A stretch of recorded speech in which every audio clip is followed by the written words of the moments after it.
কাফের বেঈমানরা রাত্রিতে গোপনে গোপনে কোরআন শুনতো।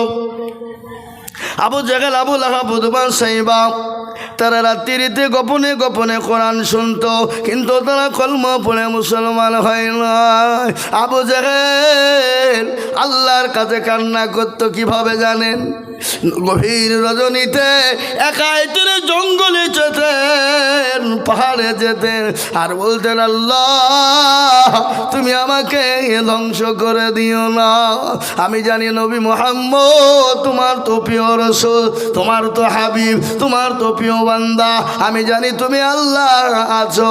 ও মাবুদ গো, আমাকে তুমি ধ্বংস করে দিও না। কেন আমি মানি না?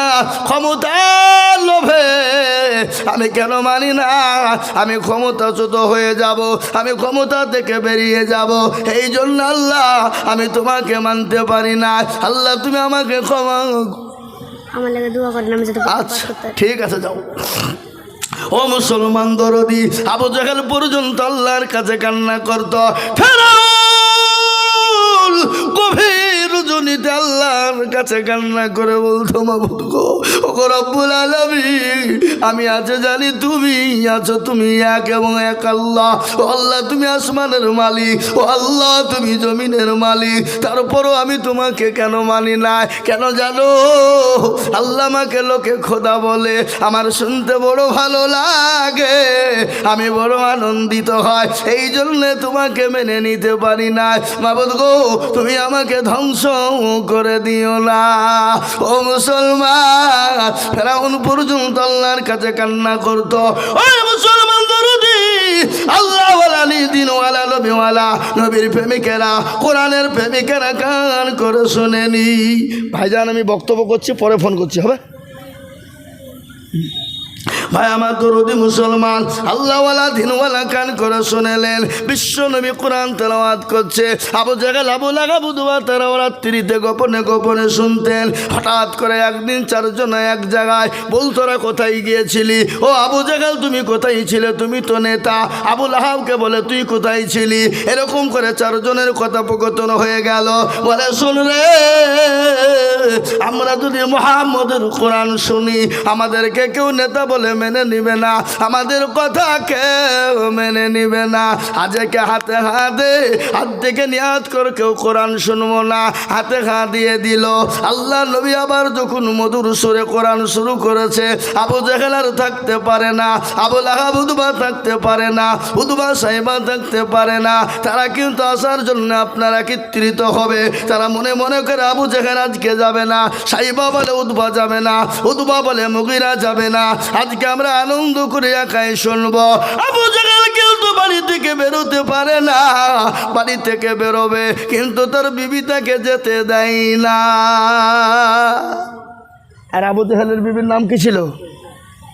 কথা কন দেখি, কে বলতে পারবেন? হ্যাঁ, আবু জেহেলের বিবির নাম ছিল জবেদা। কি নাম জোরে বলুন? জবেদা। আবু জেহেলের বিবি কিন্তু বলে আজ তোমাকে যেতে দিব না। তুমি কেমন নেতা গো, রাত্রি বেলায় লোকের কাজ করো, দিনে কাজ পাও না। তুমি নেমন নেতা, তোমার চরিত্র দেখে আমি বুঝি। এ বাবা, আপনার আমার চরিত্র সব থেকে বেশি কে জানেন? বিবি জানে না? কথা কন না কেন? আপনার চরিত্র আমার চরিত্র সব থেকে বেশি জানে আপনার বিবি, আমার বিবি। ও মুসলমান, আমি কেমন নেতা, আমি কেমন ভালো মানুষ, একমাত্র বিবি ভালো করে বলবে। আপনি যদি বিবির কাছে ভালো হয়ে যান, আপনি গোটা পৃথিবীর মানুষের কাছে ভালো হয়ে যাবে। ঠিক কিনা ধরে বলুন? কথা কন না কেন? হ্যাঁ না, আপনাদের কথা বলতে ভয় লাগছে নাকি? মৌলবি কী রে, এত মৌলবির ওয়াজ শূন্য, কেউ আমাদেরকে জিজ্ঞাসা করে না, খালি আমাদেরকে শুধু জিজ্ঞাসা করে যাচ্ছে। এ বাবা, এতে আপনারও লাভ আমারও লাভ। আপনি শুনবেন, আপনার জানা থাকবে, আপনি শিখবেন, আপনার শেখা থাকবে। থাকবে কিনা জোরে বলুন? মুসলমান দরদি কান করে শোনেনি, আবু জেহেলকে যেতে দিবে না। বিবি হাত কেনে ধরে বলে, ও স্বামী গো, আজকে দয়া করে মেহরবানি করে বলাই লাগবে, আপনি কোথায় যাবেন গো? বলে তা বলা যাবে না। বলে আজকে না বললেও যেতেও আমি দেব না। বিবিকে বলে বিবি রে আমার হাত কান তুমি ছাড়ো, আমি আর তোমাকে বলে দিই আমি তোমাকে বলতে পারবো না। বলে না তোমাকে বলাই লাগবে। বিবি কিন্তু ছাড়ে না। আবু জেহেল কোনো রকম বাড়ি থেকেও বেরোতে পারে না। মজা লাগবে এবার মজা লাগবে।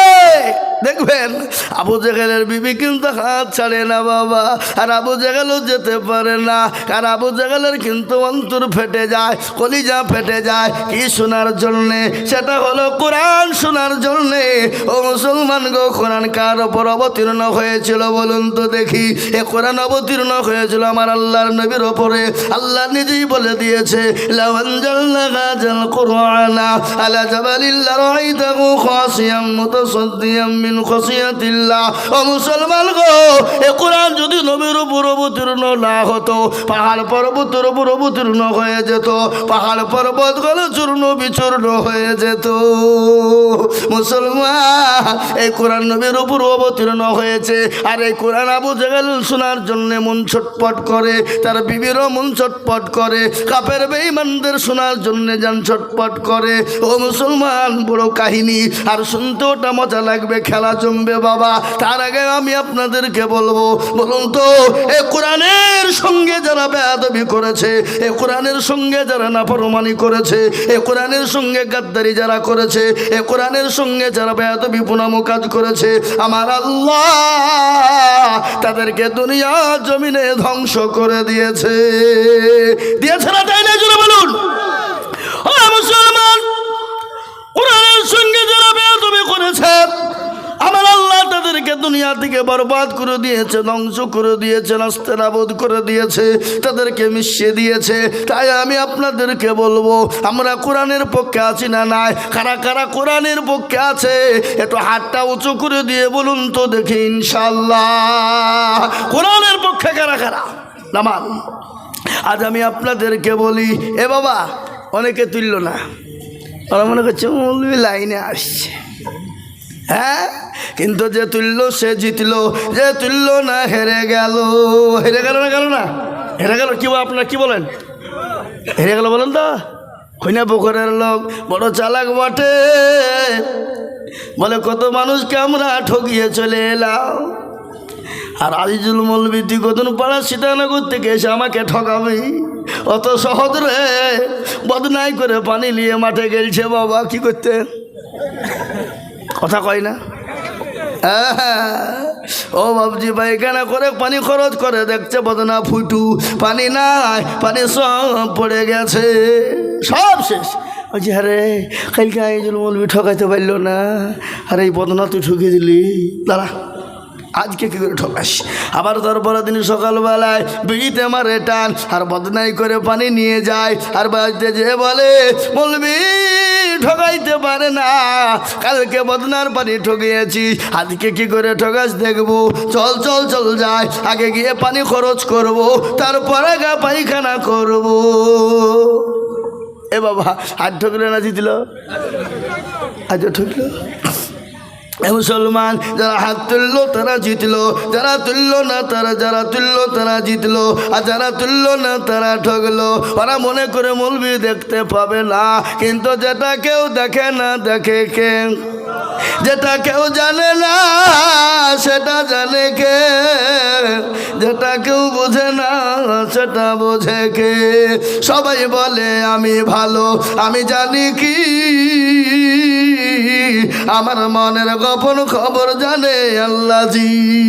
আলোতে আধারে নির্জনেতে কোথা কি করেছো তুমি সব জানে সে, টাকারি চোখে থেকে যাবে না ফাঁকি, আমি জানি কি। মুসলমান গো, সকলের কাছে চালাকি চলবে, আল্লাহর কাছে চালাকি চলবে না।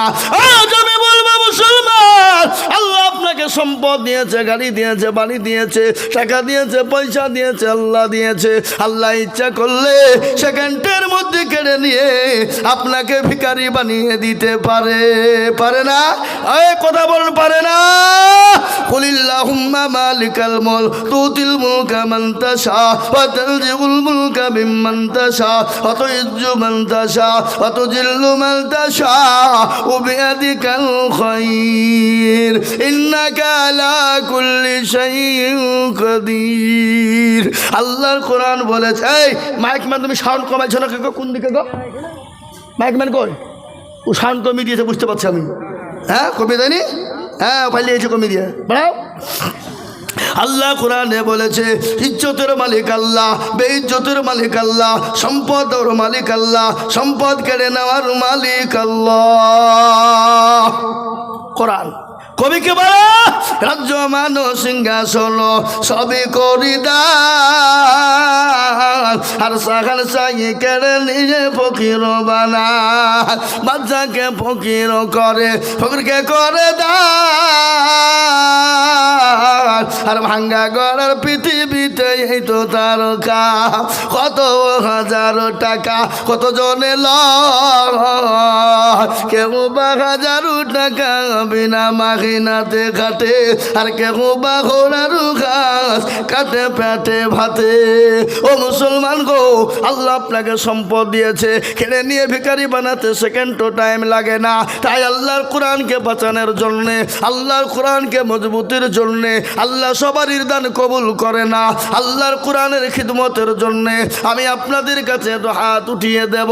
আমি আজিজুল হক ও মুসলমান, সারা পশ্চিম বাংলা নয়, আসাম, ত্রিপুরা, মেঘালয়, মণিপুর, উড়িষ্যা, বিহার, ঝাড়খণ্ড, বাংলাদেশ, পশ্চিমবঙ্গ ও মুসলমান গোটা ভারতবর্ষের এমন কোনো রাজ্যে নাই যে আমি আজিজুল হক জলসাই যাই না। আপনার বোম্বাই থেকে বলুন, দিল্লি থেকে বলুন, মহারাষ্ট্র থেকে বলুন, ও মুসলমান হায়দ্রাবাদ থেকে বলুন, ভারতবর্ষের এমন কোনো রাজ্য নাই আমি আজিজুল হক জলসা করতে যাই না। আমি আপনাদেরকে বলবো, লক্ষ লক্ষ লক্ষ লক্ষ টাকা করে বলি, আজ আমি আপনাদের কাছে লক্ষ টাকা চাইব না। আমি আল্লাহর কোরআনের খিদমতের জন্যে এই মজলিসের 5টা দরদিকে বলবো, ওগো খুনা পুকুরওয়ালারা, ওগো আল্লাহওয়ালারা, মাত্র 20,000 করে টাকার দাতা, আমি একবার তকবির দেব, তকবির দিয়ে বলবো, হুজুর গো আমার কাছে জান আছে কিন্তু মাল নাই। ওগো হুজুর, এই এই ওর কারা গো,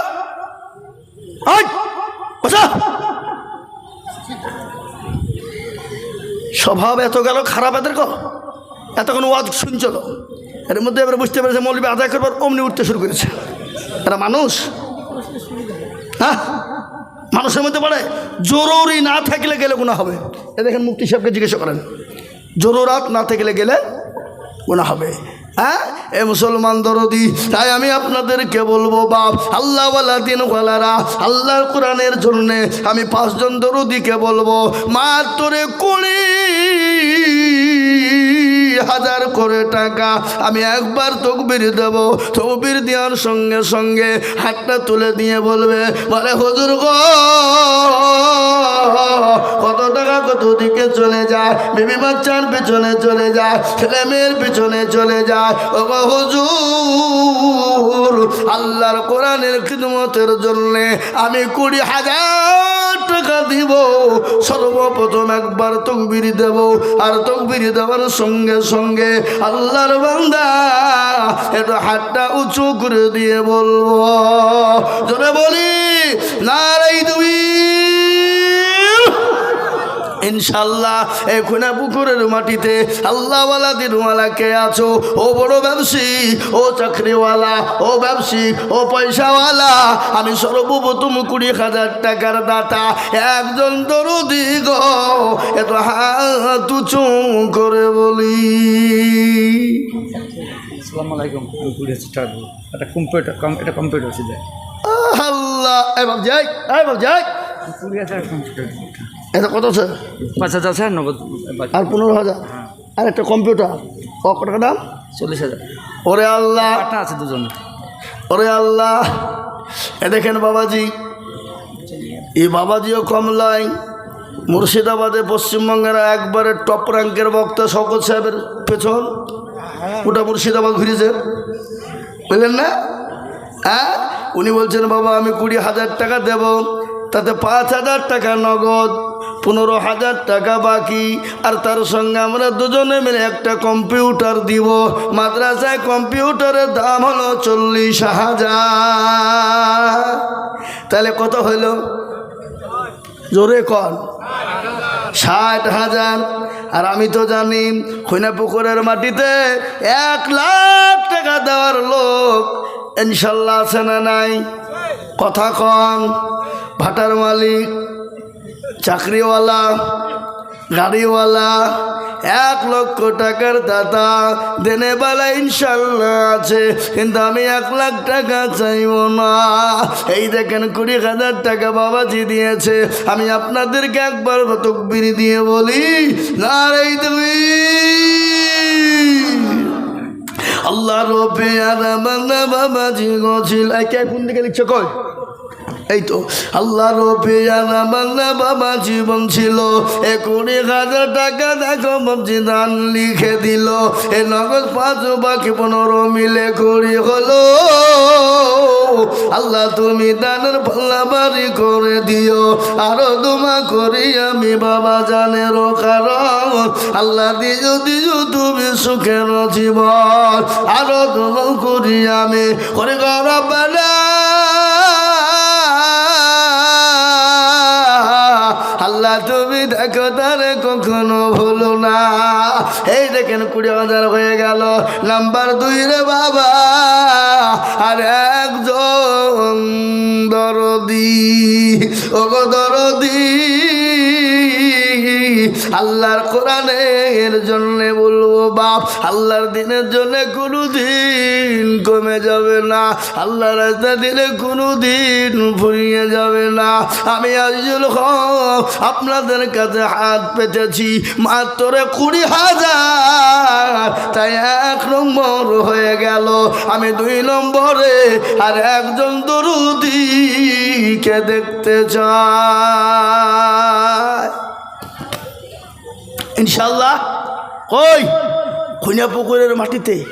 আর একটা আল্লাহর বান্দা 2 নম্বরে 20,000 টাকা দেনে বালা ইনশাল্লাহ হাতটা উঁচু করে দিয়ে বলি, হুজুর আমার কাছে জান আছে কিন্তু মাল নাই, আমি পরে অল্প অল্প করে থেমে থেমে থেমে থেমে দেব গো হুজুর। আল্লাহ রাতে দিনে কোনো দিন কমে যাবে না। আল্লাহ রাতে যত দিবা আমার আল্লাহ তত মাল বাড়িয়ে দেবে। ও মুসলমান ঠিক রাখো ঈমান, ইসলামের বাতি ডুবাইও না। ইসলামের বাতি ডুবিয়ে দিলে হবে না। তাই নাম্বার 2 গো আর একজন দরদি মাত্র 20,000 টাকার দাদা একটু হাতটা তুলে দিয়ে বলবো, এ কোরআন কিয়ামত পর্যন্ত থাকবে।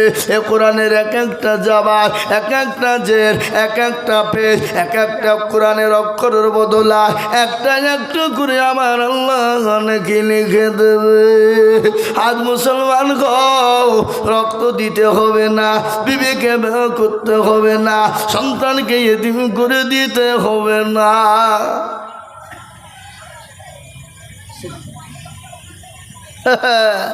সিদ্দিক ভাই এখানে আছেন? ওই দেখেন আল্লাহর বান্দা, আল্লাহ তুমি কবুল করে নাও। আল্লাহ জানে মানে তুমি বরকত দাও। জোরে বলি নারে তাকবীর। তাকবীর আওয়াজ হলো হলো জোরে বলি নারে তাকবীর। আল্লাহ এই দেখেন আল্লাহর বান্দা সিদ্দিক ভাই, সুবহানাল্লাহ। আল্লাহ তুমি কবুল করে নিও। উনি বলছেন আমি 20,000 টাকা দিব, আল্লাহ তুমি কবুল করে না। আল্লাহ জানে মানে তুমি বরকত দাও। তোমার রবে ইয়ারা বাংলা সিদ্দিক ভাই গছিল। এ নাম্বার 2-তে 20,000 টাকা হলো। আরো 2 করে আমি বান্দার খানো আল্লাহ দিও ঘুমাল নাকে সুখের জীবন। ও মুসলমান আজকে দিনের জন্য কোরআনের জন্য নবী মার খেলেন তাইফের ময়দানে, রক্ত দিলেন উহুদের প্রান্তে, সাহাবারা বিবিকে বিবাহ করে দিলেন, সন্তানকে ইতিম করে দিলেন। বিশ্ব নবী দয়ার নবী রহমাতুল্লিল আলামিন আল্লাহ আল্লাহ আল্লাহ, যিনি একবার আল্লাহকে বলারও প্রয়োজন ছিল না, একবার যদি আল্লাহর দিকে আসমানের দিকে মাথা উঁচু করে দিত, আমার আল্লাহ আমার নবীকে গোটা পৃথিবীটা সোনায় পরিণত করে দিত। কিন্তু আমার আল্লাহ আমার নবী একদিনের না খাওয়া নয়, একদিন দুদিন তিন দিনের না খাওয়া কলেমার দাওয়াত দিয়ে বাড়িতে গেলেন, ক্লান্ত শ্রান্ত শরীর নিয়ে। খাদিজাকে বলেন, খাদিজা আয় খাদিজা, আপনার বাড়িতে খাবার আছে কিনা? খাদিজা গো, আপনার বাড়িতে কোনো খাবার আছে কিনা? আমি তো বড় ক্ষুধার্ত। ও গো খাদিজা, একটু খাবারের ব্যবস্থা তোমার আছে কিনা বলো। খাদিজা বলেন, ইয়া রাসূলুল্লাহ, ও গো আল্লাহর হাবিব, প্রাণের স্বামী, কান করে শুনলেন, আমাদের বাড়িতে তো সেরকম খাবার নেই, কিন্তু পাশের বাড়ি থেকে 4টে খেজুর দিয়ে গেছে গো হাবিব, আর 1 পেয়ালা দুধ দিয়ে গেছে গো গো নবী। ও গো আমার স্বামী গো, আমি 2টো খেয়েছি, 1 পেয়ালা দুধের হাফ